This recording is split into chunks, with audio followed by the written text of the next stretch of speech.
Hey, folks, welcome to today's live broadcast, this being the Concealed Carry podcast.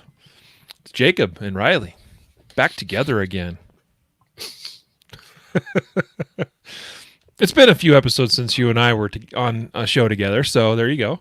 Sure. It feels awkward to say it when we record remotely too, though, right? Like we're back together again in this virtual internet room. Well, yeah, that's true. It's true.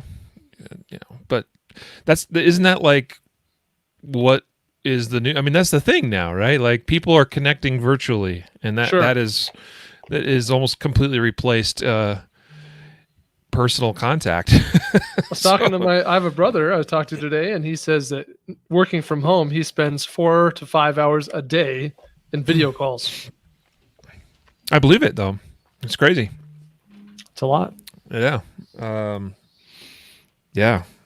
I wonder how much of this whole coronavirus stuff is going to result in businesses really changing things permanently in the future. I thought of that, right? Like how many businesses like, holy crap, this works fine, everybody being remote, or works fine when those people are remote. Yeah. How many businesses will be like, why do we keep paying this massive overhead for all of this office space? So it's funny to me, to you and I probably, because our business has been mostly remote for a long time, for years now. In fact, it was only a little more than a year ago we had to go from a completely remote business to semi-remote when we brought in shipping and packaging and all that stuff in-house. Yeah, December 2018. Yeah, so anyway, welcome everyone to today's show. Many of you are remote, probably watching this today, and so we're thankful to have you with us. Today is a justified saves story. So looking forward to it. It's been a wild month in stories in these justified saves, defensive gun uses, quite a wide ranging. It's like there's a lot of different styles of these justified save stories today. So I was really excited to see what we had on the plate. So Cammie said she thought it was supposed to be cold here in Denver. She was mentioning that last week in the live broadcast that she was flying in. I told you it was going to be cold, I think, on Friday, and then it was going to warm up. Yeah, though each day this week does get progressively colder. Like the highs, if you look at a 5-day forecast, it goes like 68, 65, 63, 60, 58 or something. Like it's just, so yeah, stick around a little while. It'll get colder. Yep, and then by Sunday, we're like back in the snow again, apparently. So, yep. But today is beautiful, 70 degrees or so for a high. Yeah, we'll take it. Well, guys, we're going to go ahead and get this going with the recorded portion of today's show. Again, Justified Saves today. It's going to be a good one. So, let's do this in 3, 2, 1. This is the Concealed Carry Podcast, episode number 405. And welcome to the Concealed Carry Podcast, part of the concealedcarry.com network. I am your host, Riley Bowman, and I'm joined today by Captain, President, CEO, Jacob Paulsen. Hi. Of all things awesome at concealedcarry.com. I'm really more like the Debbie Downer of the group, to be honest, right? Like I'm more like the captain of all things not awesome. You're the one that has his you're grounded. You're on the ground, fighting the battle with the numbers and reality every day, and I'm the dreamer. Sure. Well, looking at you and I compared, that is definitely more the case. So guys, welcome to today's show. This is it's the first Tuesday of the month, so that means today is a Justified Saves episode. I'm really looking forward to this one because it's been a while. At least it feels like it has been for me since I've done a Justified Saves episode. I might have missed last month if I'm not mistaken. Maybe you and Matthew did that one.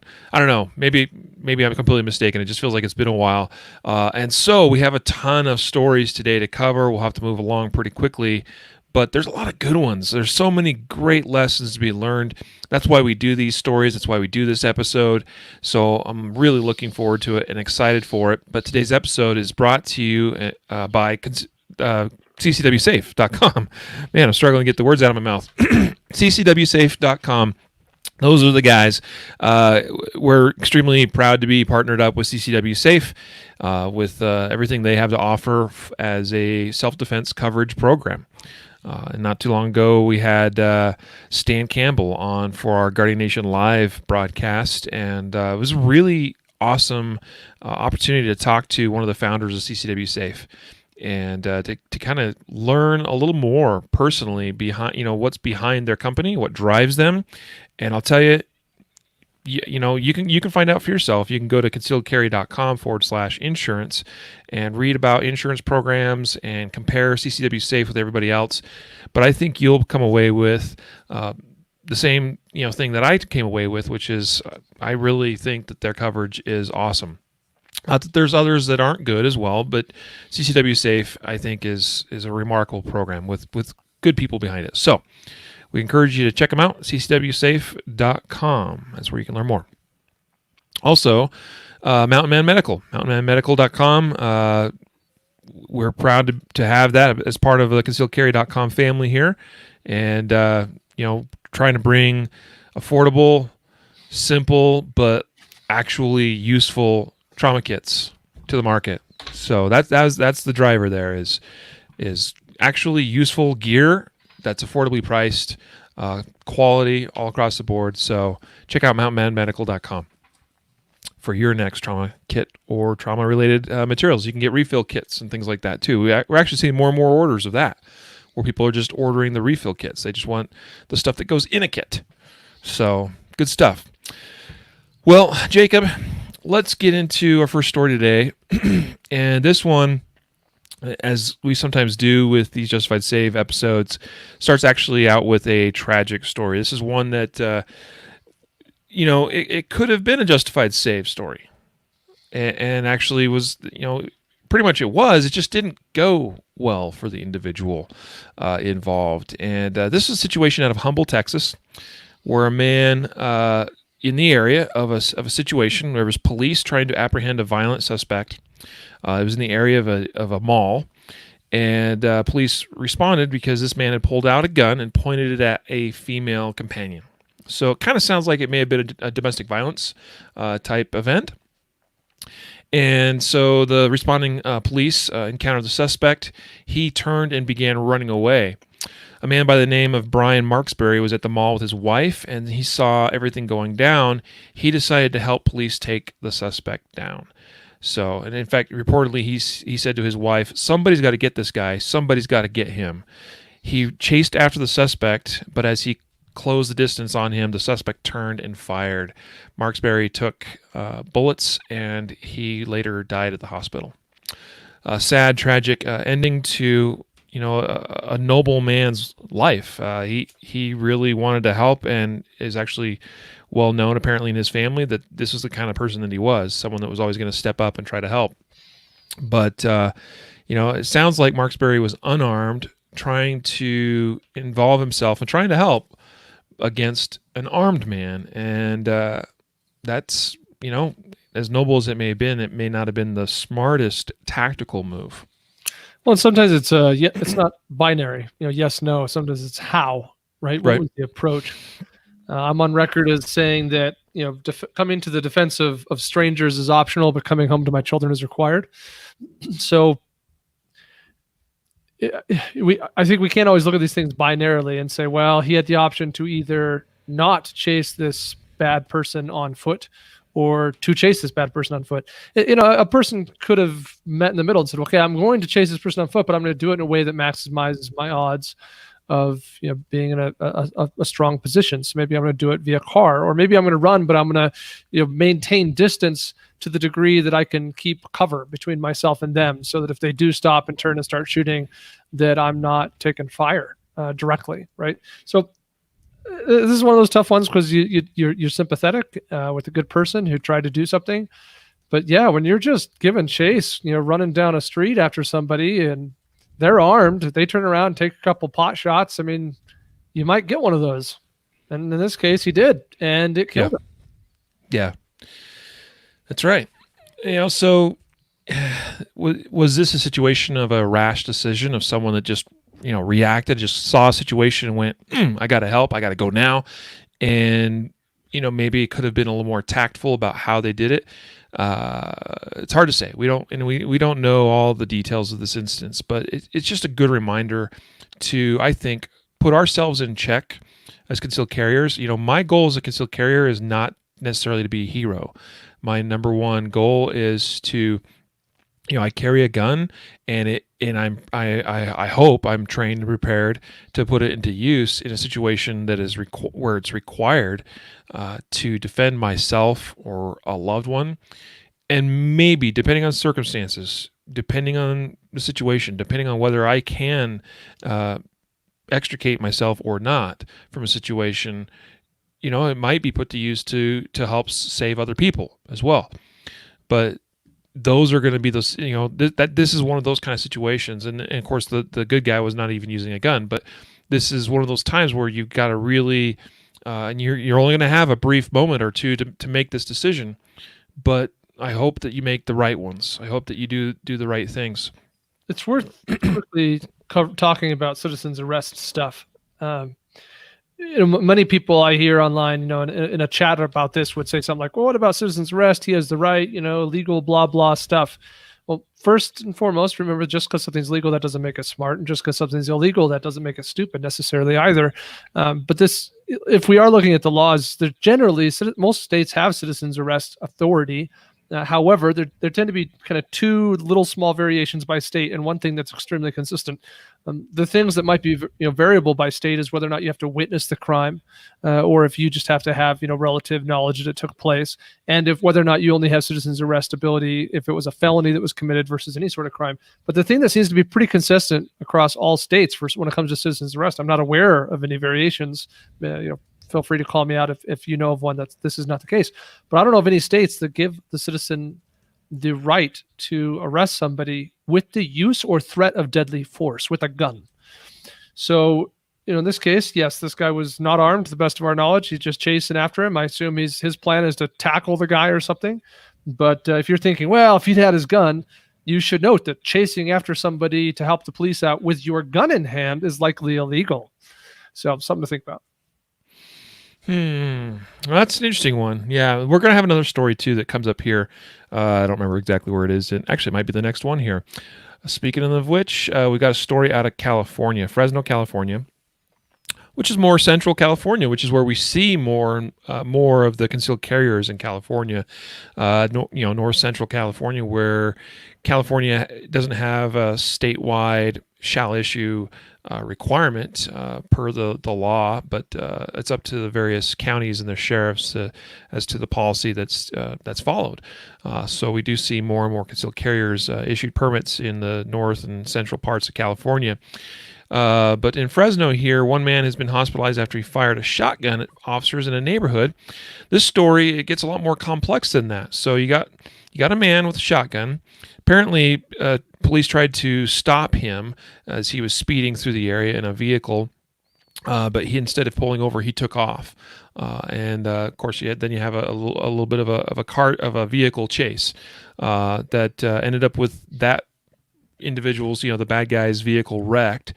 The driver and the passenger in the vehicle exited that vehicle, and then they fled on foot in opposite directions.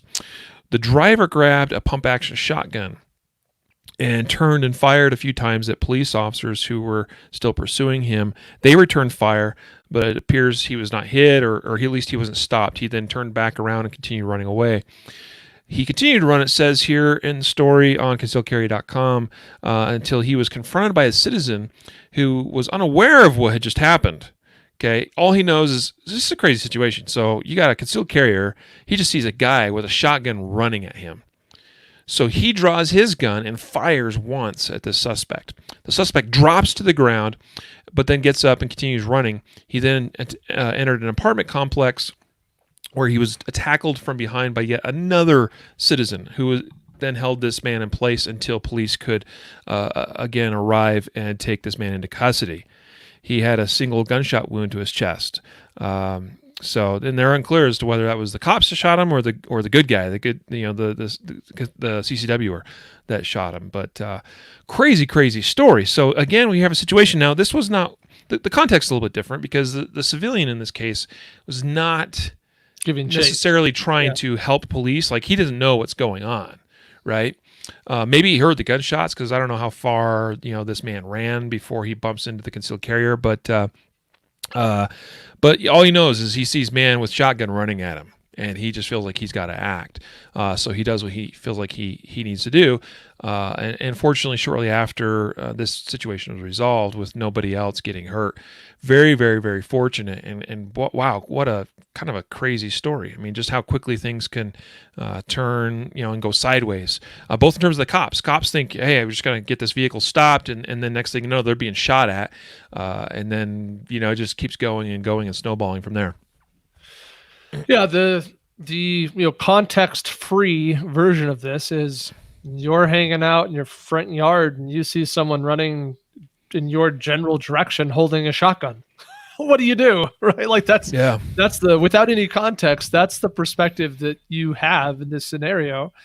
And I don't, a lot of this would depend maybe on how directly it appeared they're running at me, right? Like if they just look like they're running down the street, kind of, they might go in front of my house, then that might be different in how I might react versus like, it looks like they're coming right at me, and how much space I have to retreat or seek cover or fortify my position versus if I'm relatively kind of bottled in and, they're going to come through me one way or another. Like those are all things that might vary in this circumstance a little bit. But in my head, I guess what I see is like, I don't know what I'm doing. I'm sitting in the front yard doing something, watching my kid ride their bike. Ooh, that really changes things. And man, like is coming down the street with the shotgun in his hand, and crap, I got to take action. So that's pretty nasty. Oh, it really is. And again, this is another, I think, opportunity to just kind of look at our involvement in situations, particularly where police may be involved. Now, in this situation, it may have been a little bit more clear. I mean, you had police that clearly, had seen this vehicle, likely saw the driver as he was exiting the vehicle and firing shots at them. So they probably have somewhat of a sense of what their suspect looks like. My point being is that they then continue to pursue that suspect, and next thing you know, they come up on a scene where they see another person with a pistol that's, shooting or whatever. The point is, this situation may have been maybe not so much of a problem in that way, but it's not beyond the realm of possibilities. That a person, a civilian, responding and choosing to respond with deadly force with their gun to a situation could be mistaken as a potential threat, just depending on how that situation develops. And we also have to recognize too that where one officer or a couple of officers, the ones that first maybe respond to a scene may have a completely different picture of what's going on, as opposed to other officers that arrive a little bit later and may not have that full picture and that full context. And so where one situation where you as an armed citizen decide to involve yourself in a situation, and it might be more clear to those initial responding police officers that you're a good person trying to help, a later responding officer may not have that full context and may not understand where you fit into the puzzle of things, so to speak.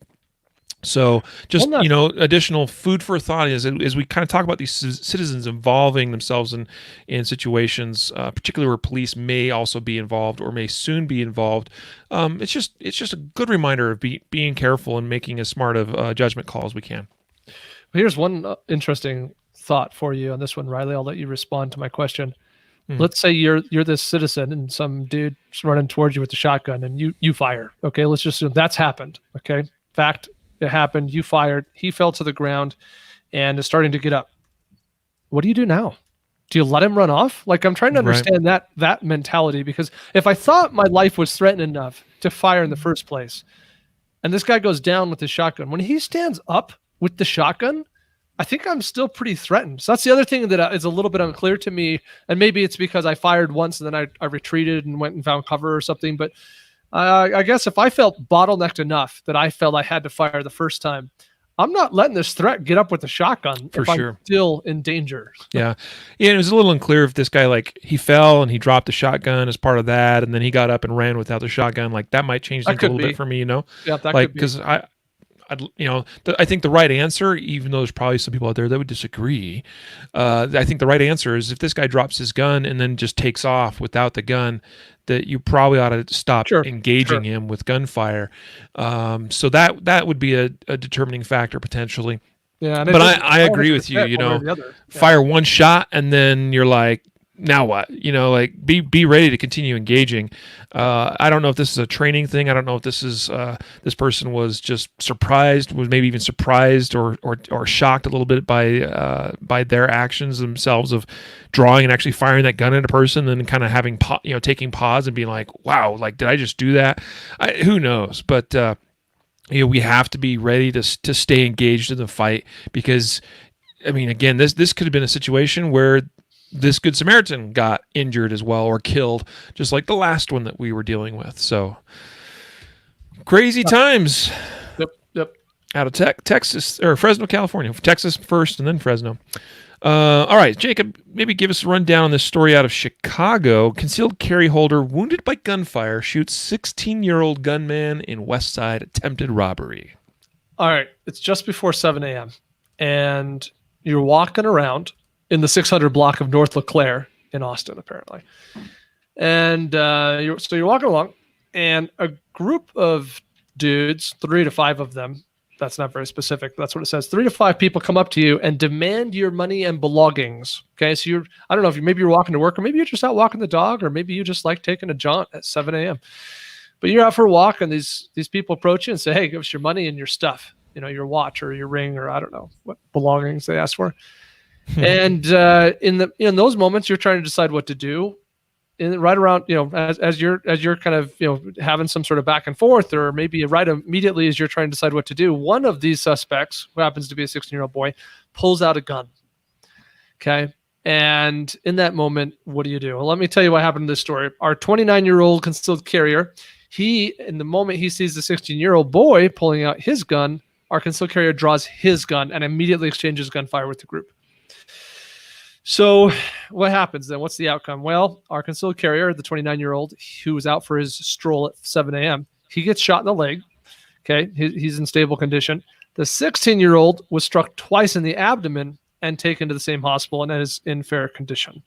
And that's really all we know about this. So this is a pretty interesting one. Like trying to imagine myself in that situation where 3 to 5 suspects come up and they're like, give me your stuff. And I'm like, what do I do? And then one of them starts to draw a gun. That's a pretty defining moment. Absolutely. That's a lot. I mean, number one, 3 to 5 suspects. It's like, was it 3 or was it 5 or was it 4? That's interesting, because I think there's quite a difference, perception-wise, even between 3 and 5. 3 is like, well, there's a gaggle of gooks. Of bad guys. 5 is, there's a gang that's about to, gang up on me. But defining moment for sure. Gun comes out, man sees an opportunity or whatever, or just feels like he needs, like, now's the time, like I have to do something or this is going to end very badly for me.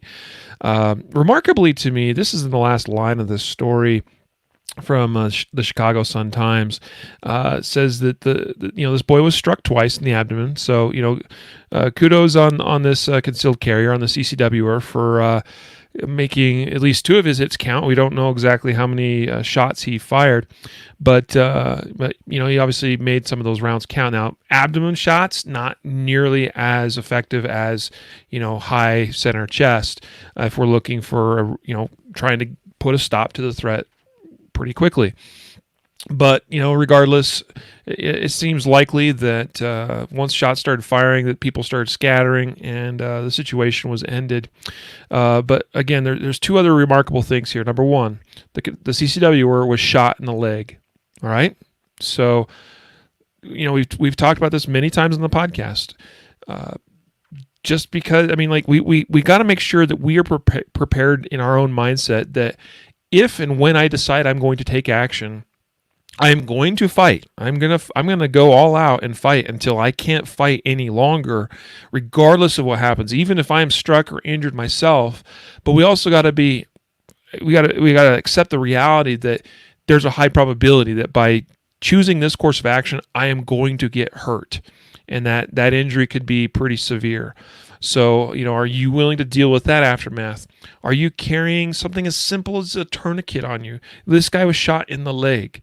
That's a perfect, that's a very likely place that we could be shot, injured, have a serious bleeding issue from, say, an artery, and need a tourniquet. So do you have one? Do you carry one on your person? I hope you do. Number two, the other remarkable thing to I think of note here is that this boy was released from custody from the hospital after the man who shot him refused to seek charges. Wow. Okay, first of all, I think that's a really kind of Christian sort of thing to do. But I also got to ask, and we don't know all the circumstances here, but is that the best thing for that boy? Maybe this man didn't want to ruin this kid's life. Felt like he had already, paid the price by being shot. But I'm not sure that's, I don't know. I think I'd want to see missing something. I'm trying to understand how law enforcement decides that if the concealed carrier doesn't press charges, that they don't have to arrest him. Was there nothing criminal here? Is this a civil matter? And I'm with you there too. Yeah, what? Absolutely. What does that have to do with anything? Who cares whether or not the 29-year-old man who's been shot in the leg decides to press charges? This is. Yeah. I guess maybe I don't understand our system. Maybe I should, go get a badge or something. But I used to think that we had just arrested people who we had probable cause to believe they committed crimes, regardless if the victims decided to press charges. Yeah, it's one thing where, if it's a situation, some kind of altercation where there's not really much in the way of physical evidence, sure, right? Sure. And it's more of we need this person's witness statement to be able to pursue this case and have a good probability of success with convicting. But this is one where shots were fired and injuries were realized. So I am absolutely evidence for sure. Absolutely with you on that as well. Yeah, it's still remarkable to me. And I'm sitting there thinking, I'm not sure this is a 16-year-old boy that's willing to go to the extent. Number one, he's running around with probably a bunch of older boys, robbing people, carrying a gun, apparently willing to use it.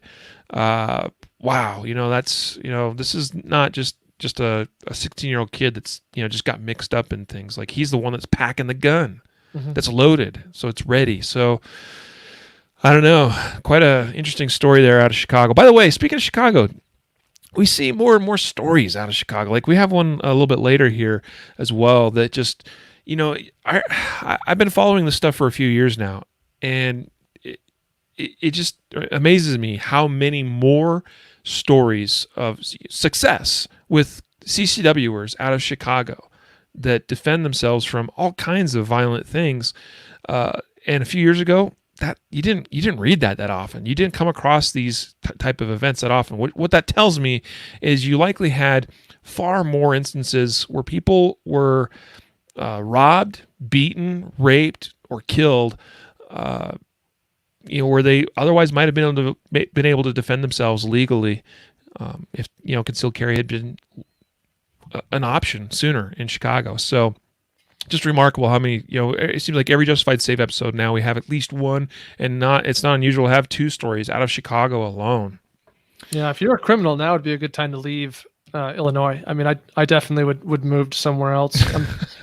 I'm thinking personally, if I was a criminal, New Jersey would be fantastic, right? Right. Throwing that out there. Now, this next story is kind of an interesting one. Dating app gets man shot. So, oh boy.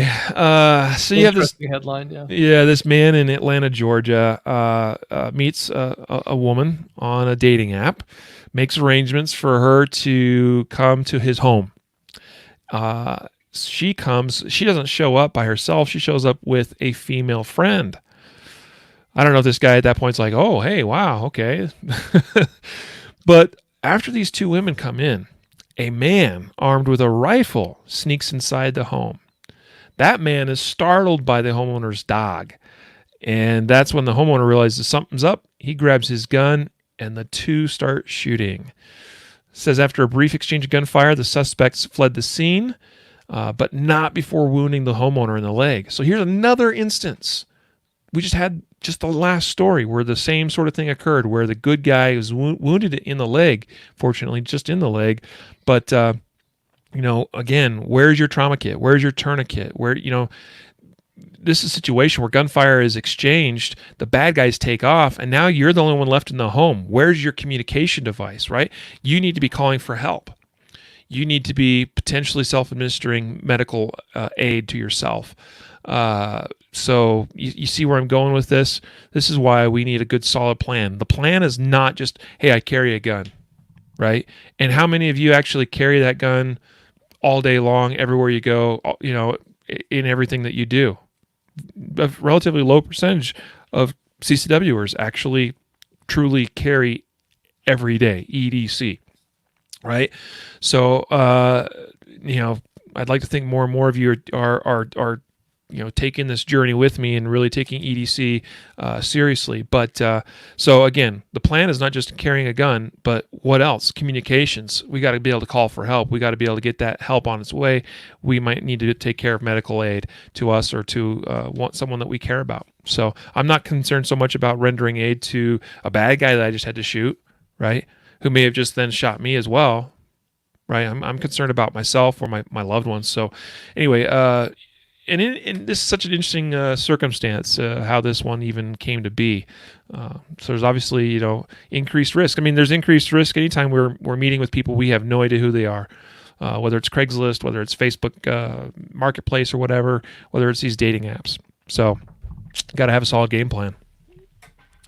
I don't think I have much to add. I was going to say that you may say, oh, I don't use dating apps or I'm married or whatever, but this could have been a plumber who was supposed to come over and absolutely and he unlocks a window so that later his accomplice can come through that window. It's any expected or unexpected stranger should increase your risk, does increase your risk level, right? And so you need to mitigate that by being extra cautious and proactive.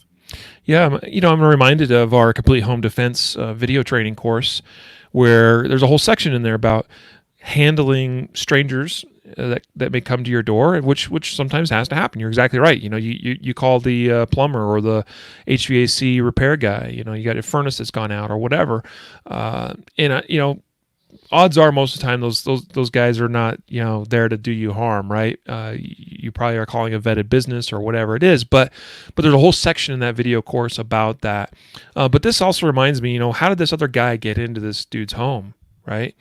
Kind of the way it's written, it makes it sound like he didn't just come through the same door that these women came through. So again, full game plan here. What's the security of my home, the envelope of that home. Just there's so many things to consider and remind ourselves about based on just this one story, even if the specific circumstances wouldn't apply to most of us. Yeah, the main takeaway is get a dog, apparently. All right, Jacob, back to Chicago. Tell us about gunman robs 2 stores, carjacks driver, then gets shot at by concealed carry holder, all within 15 minutes. Yeah, there's no way to summarize this. This is a bit of a beast. So let me do my best. Okay. What you have is an armed man. He carjacks a motorist, robs 2 businesses, and as you said, was shot by concealed carrier, all within 15 minutes. So it's 9 p.m. Okay, and the BG tries to rob a Little Caesars, displays his gun. He leaves empty-handed. So I don't know if they were all out of pizzas or all out of cash or something, but he leaves empty-handed. He goes across the street from the Little Caesars and tries and robs a man. I don't know if it's a man or it's a store. It says I guess it's a store. Taqueria Hernandez. They probably sell great tacos or something. Anyway, so he goes and robs that store. That's at 9 p.m. At 9:04 p.m., he carjacks a driver. And he leaves in that person's silver 2008 Saturn sedan. So takeaway, don't buy Saturns. Carjackers target those apparently. And then at 9:15 p.m. he walks up to concealed carry holder, pulls out a gun, says, "Give me all you got." Okay, now that concealed carry holder pulls out his own gun and opens fire on the offender, squeezing off at least 5 rounds. Now. At this point, no one has sought medical attention for gun wounds at nearby hospitals, so it would appear that our concealed carrier who fired the 5 rounds did not make any connections or that they weren't serious enough to drive the criminal to go to the hospital. And he's still at large. They got a bit of a description here, that's been gained by all the people that have been robbed and whatever, but this all took place in a pretty, isolated look, like like 2 blocks, 3 block radius. Like it's all pretty tight. On like there's a little map here of where all the incidents took place, and it's all pretty close by. Yeah. So pretty wild. Oh, it's extremely wild. There's several details here that I've got to address.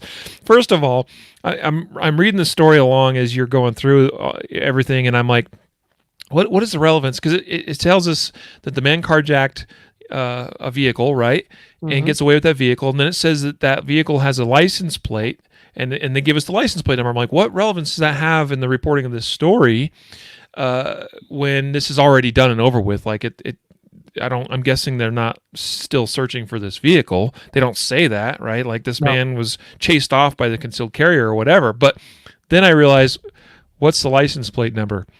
BK911. Yeah. Yeah. I'm like, the irony of that one detail alone.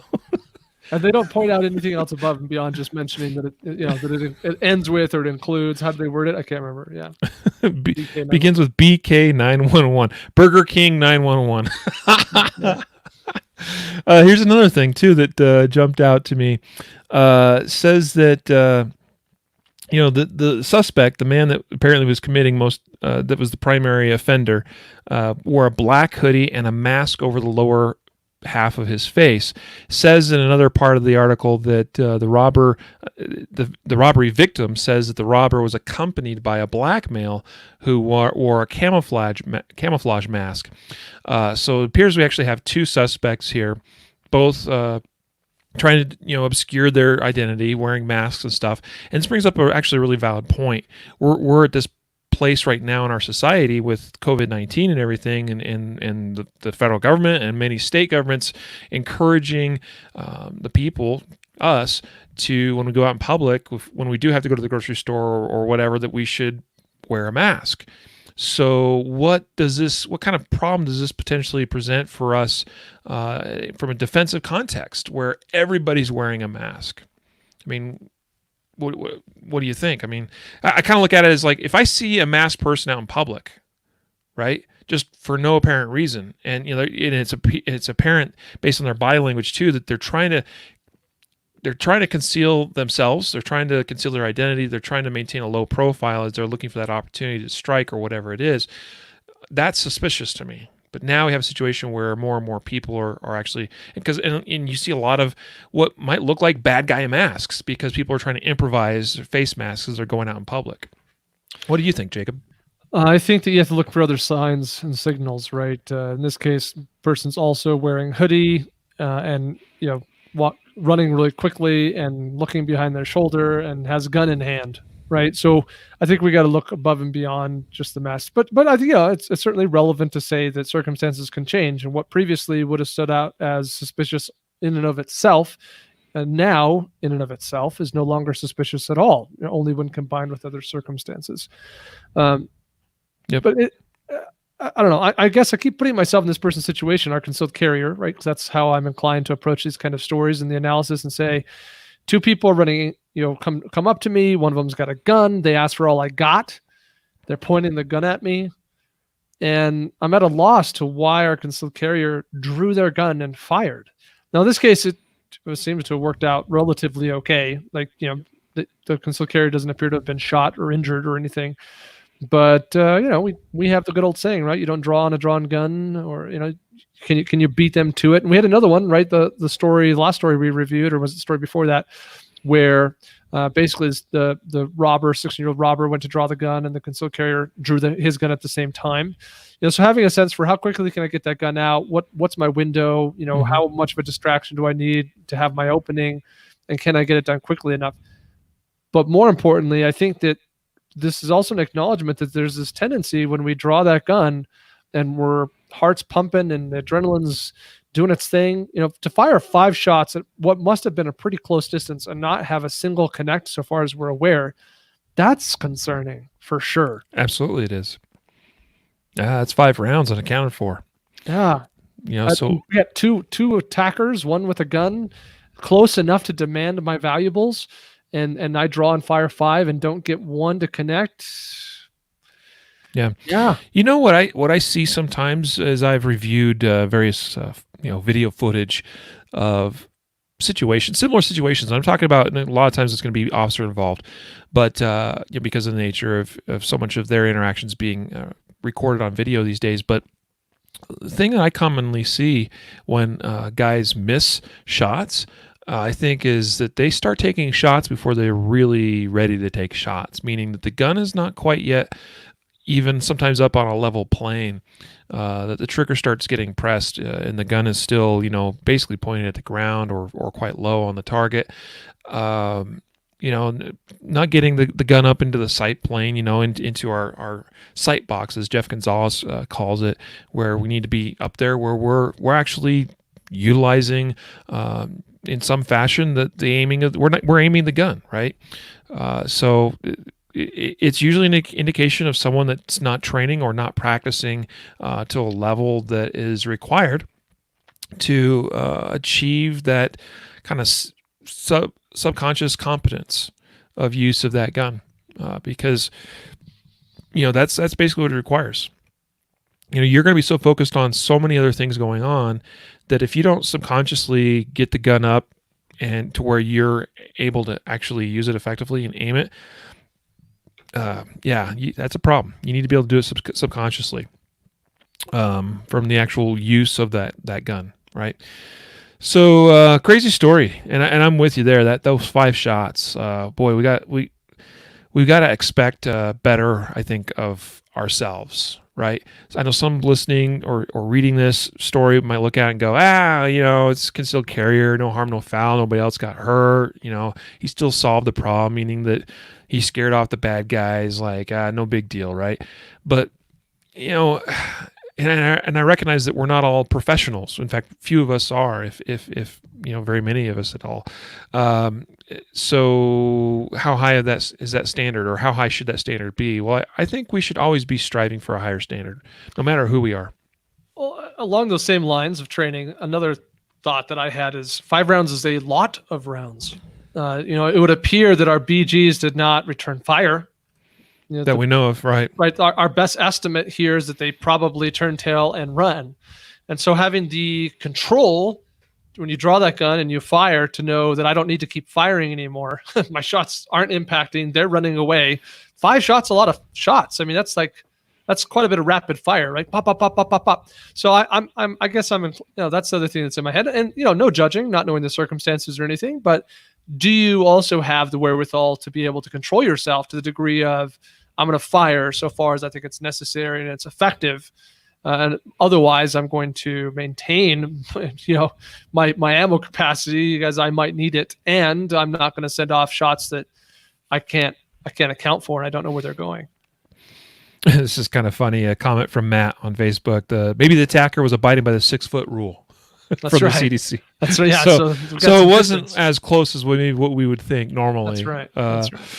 And then Matt follows up with a comment. I've been to training where you learn to hip fire, sending rounds down as you're coming up to your sight box. With training, you can be accurate.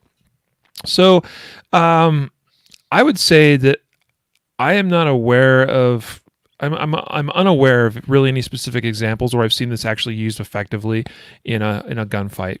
I'm not saying it can't be done, but I think that few people practice even enough for that to be effective, right? If they can't even practice well enough can I just get the gun up here and aim and shoot properly? Well, chances are they're not practicing enough to do that. And secondly, I would say that I would only even say that's acceptable if you're in really close context. Like 6 feet would be acceptable, but beyond that, I think it starts getting really dicey. So I think it speaks a lot to a person's draw stroke. If you think of hip fire as part of your draw stroke, then you might need to rethink your draw stroke.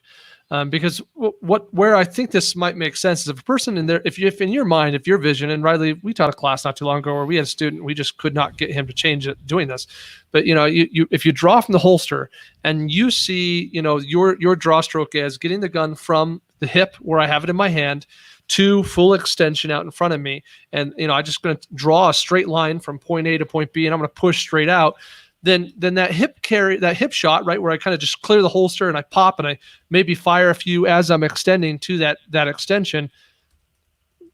I mean, I'm not saying it's bad. I'm saying that in that context, maybe it makes sense. I don't know that it does all the time. And you talked about distance and training to be able to do it and all that kind of stuff. But I think that's not a really awesome draw stroke. And we got tons of episodes about draws, so you can go listen to those. I'm not going to get into a long story, but generally we advocate for a draw stroke where the gun comes into the center mass and then pushes straight out in a straight kind of, I'll call it horizontal level line.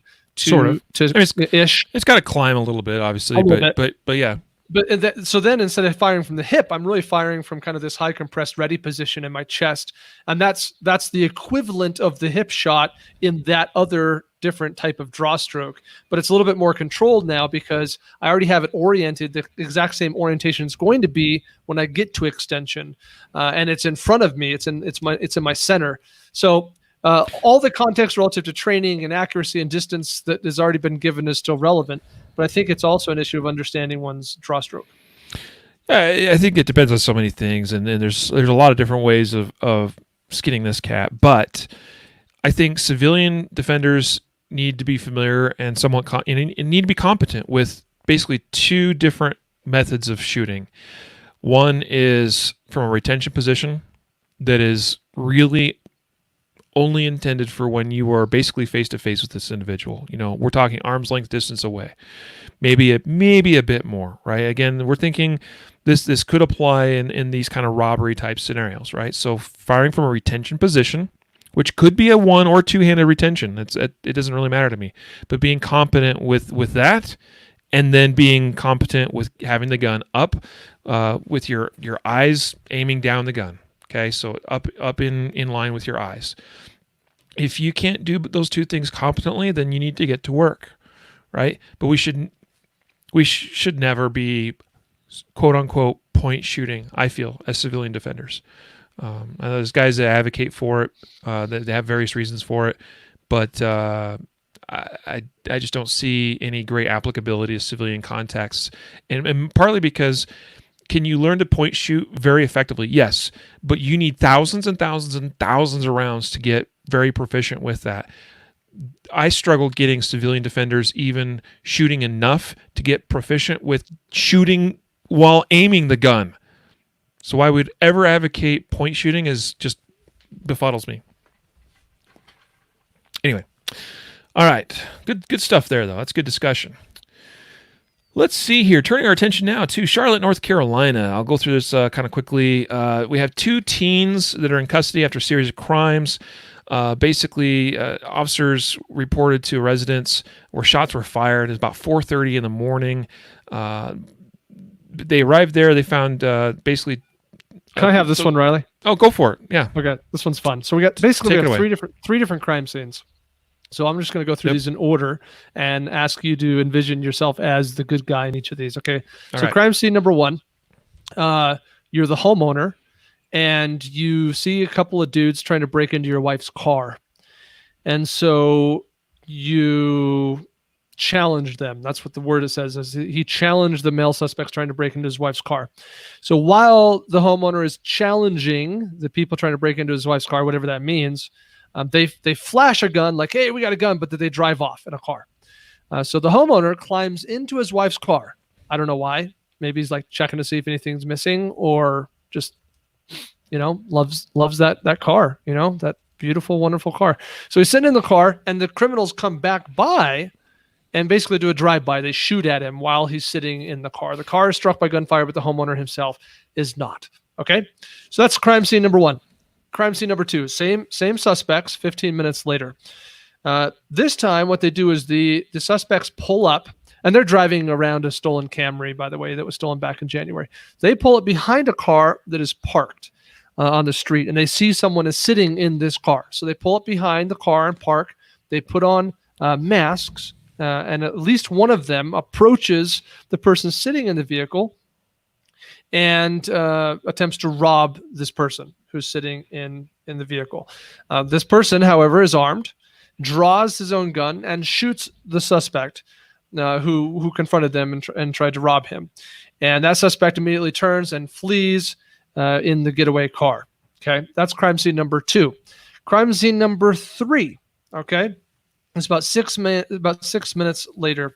I should clarify that at some point after crime scene number 2, our two criminals or two suspects, they split up.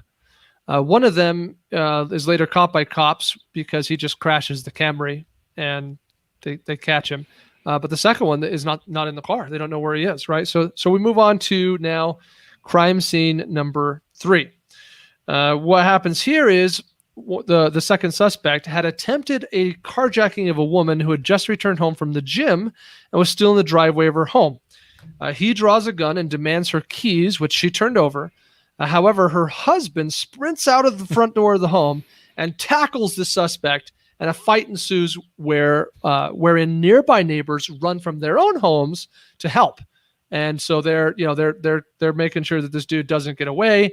And by the time cops show up, he's being held by gunpoint by these neighbors, presumably. So now both suspects are in custody. Mm-hmm. Yeah. What is it with all the wild, crazy stories today, man? That's a pretty fun one. Well, yeah. On the heels of this other, where the suspect ran around from place to place to place, Yeah. I mean, but these types of sprees are not that untypical, honestly. And I suspect there's a lot of times where there's crimes that occur that it's a little unclear as to whether it was an isolated event or part of a spree, because there's things happening in so many different locations and cops are getting various reports, and maybe some of that lines up, maybe some of it doesn't, and it's just, yeah. We just had a situation, by the way. This reminds me, all of this talk of this kind of stuff reminds me of just the other day, this last weekend. I think it was Saturday night. A couple of juveniles escaped from a detention center, basically in my town here in the Southwest, part of Denver. And so these two juvenile delinquents escaped from their juvenile detention center. They're like 17 years old, I think, both of them. And they go. I actually saw the news story. I'm like, cops looking for 2 escaped juveniles. Okay, all right, whatever. Then I see a news story a little bit later talking about a woman not too far from me at a 7-Eleven that I have frequented once or twice over the years. This woman was carjacked at knife point at this 7-Eleven. 2 suspects.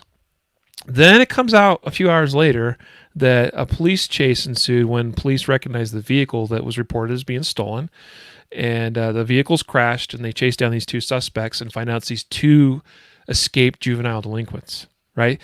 So, from one crime to another crime to another crime, just, bouncing around, just doing crazy stuff. The other crazy thing about that particular incident that happened here locally was that it happened at 6:30 in the morning. And I actually meant to bring this up a little bit earlier when we had that story where that man was out for a walk at 7 a.m. and was robbed. It is not unusual.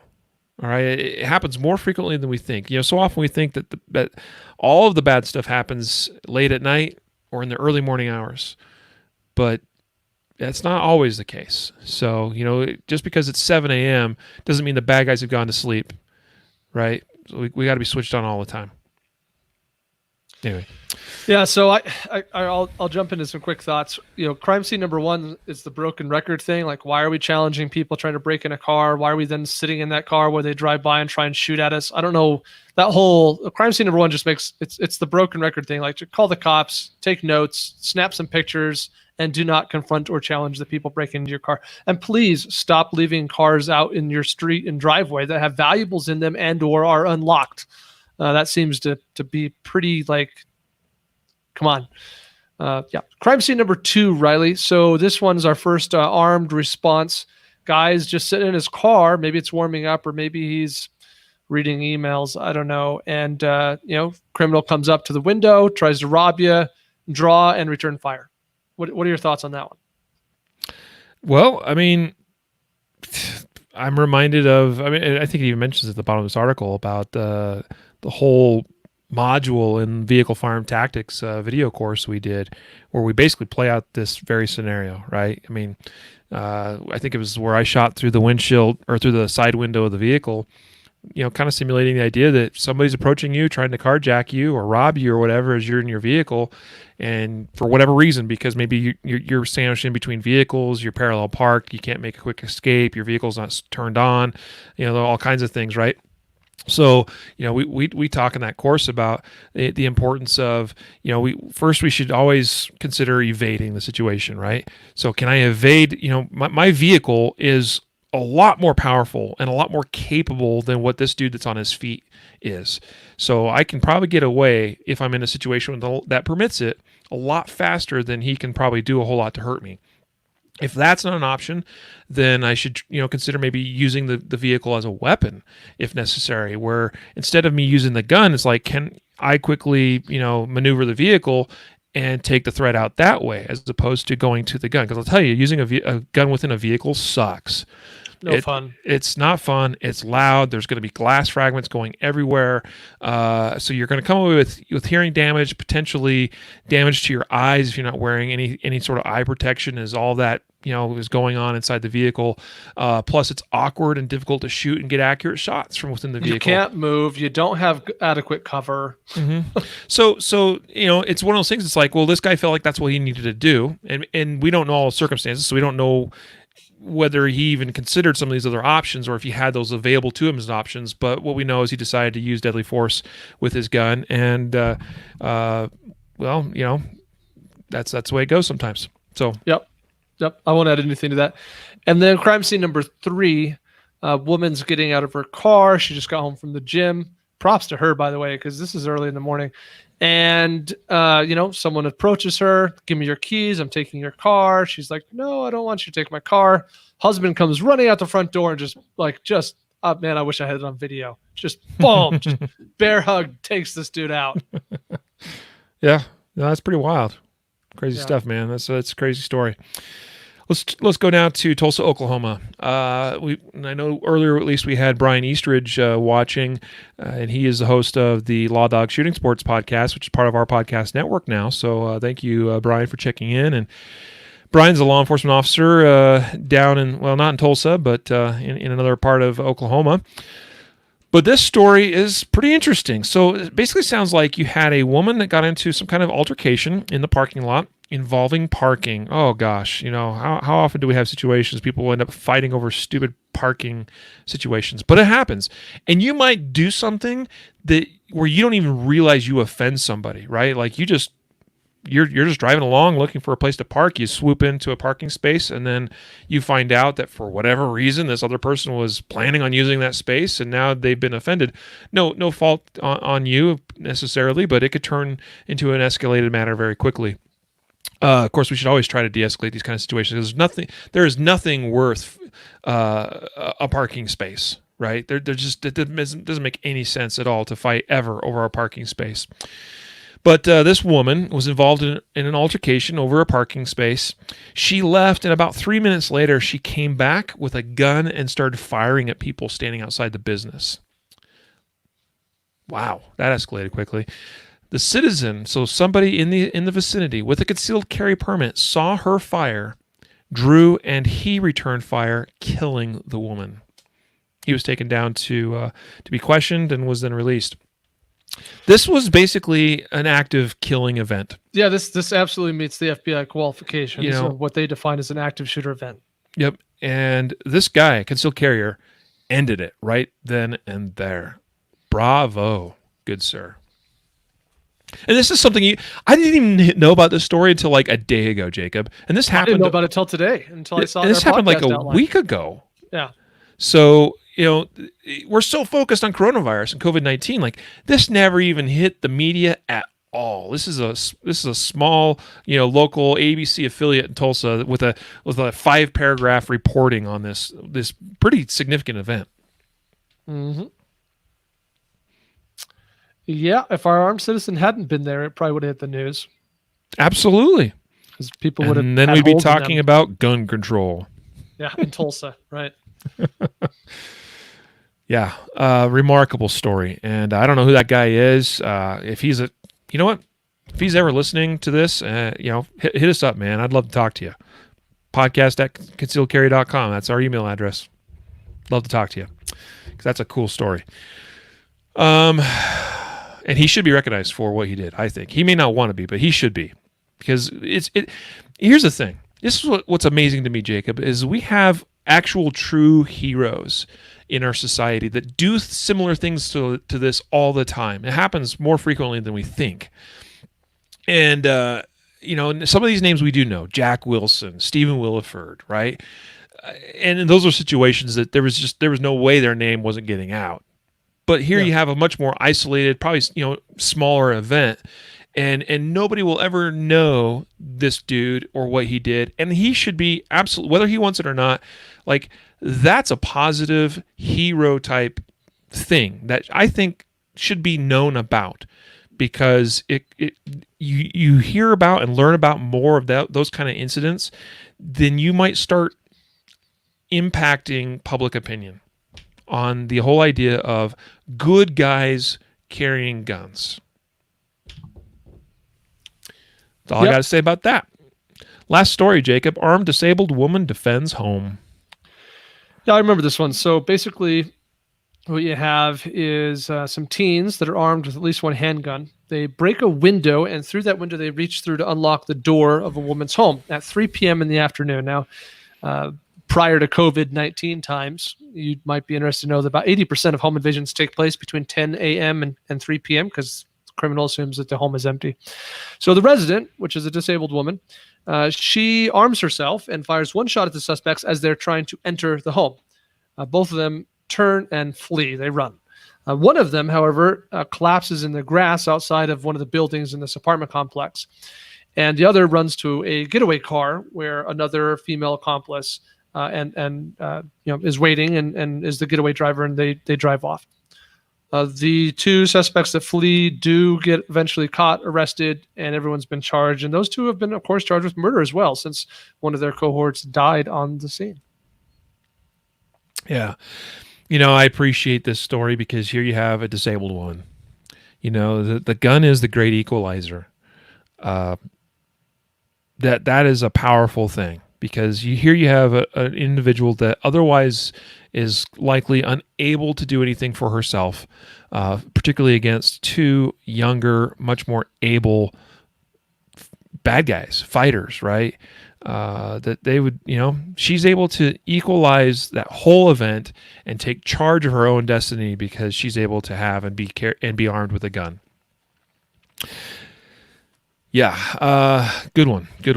That is such a powerful thing. I love hearing about stories like that one. I'm also reminded of a story, and and maybe this is arguably a topic for another episode, but I've been seeing this going around, making the rounds on social media and whatnot. But this story is kind of the opposite of this disabled woman defending herself in her home. UFC fighter Anthony Smith recently had a home invasion occur in his home. And some of you probably have heard about this, but if you haven't, I encourage you to look it up and go watch the interview he did with ESPN MMA.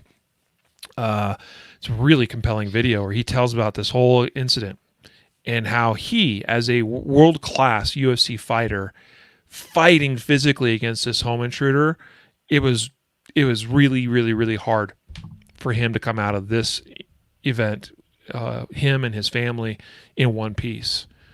So this is a skilled fighter, and when we talk about hand to hand and how hard that can be, and how important it is for us to have some of those skills, recognize even when you have the best skill, some of the best skills in the world, that may not be enough, right?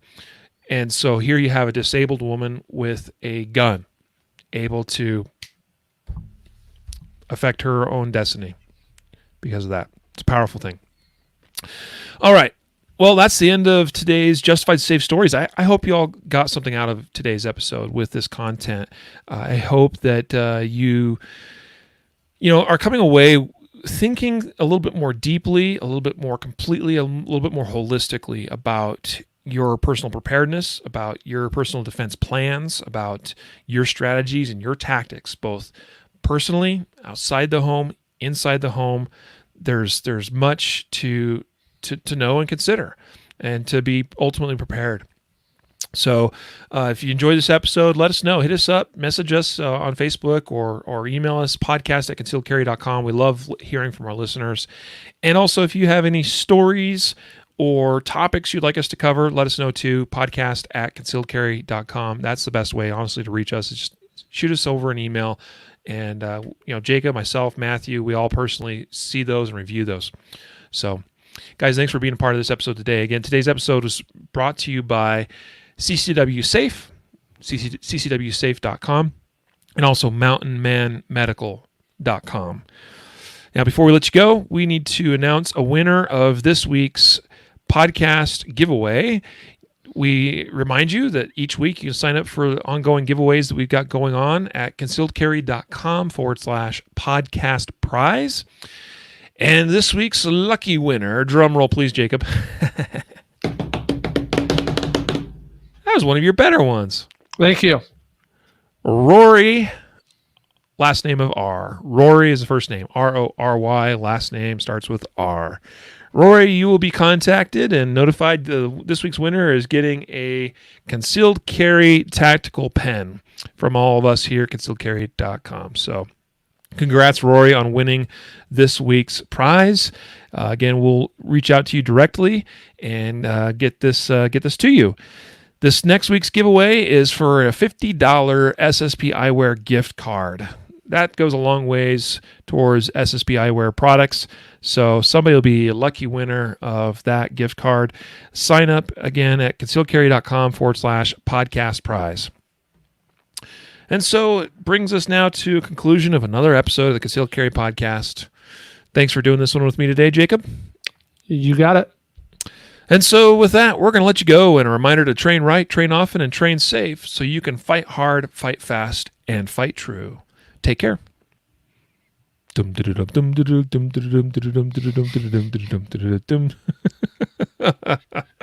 reminder, laws may vary where you are. Everest asks, whatever happened to the machine gun drum roll? Well, some things changed with my podcast setup, and I haven't been able to get it worked out again to where I can get the in-show music and audio sound effects. So that's what happened. I hope to resolve that eventually, but until then, you're stuck with just us acting like a bunch of goofballs. Well, guys, we'll let you all go. You guys take care, and thanks for joining us for this episode. We'll see you Thursday.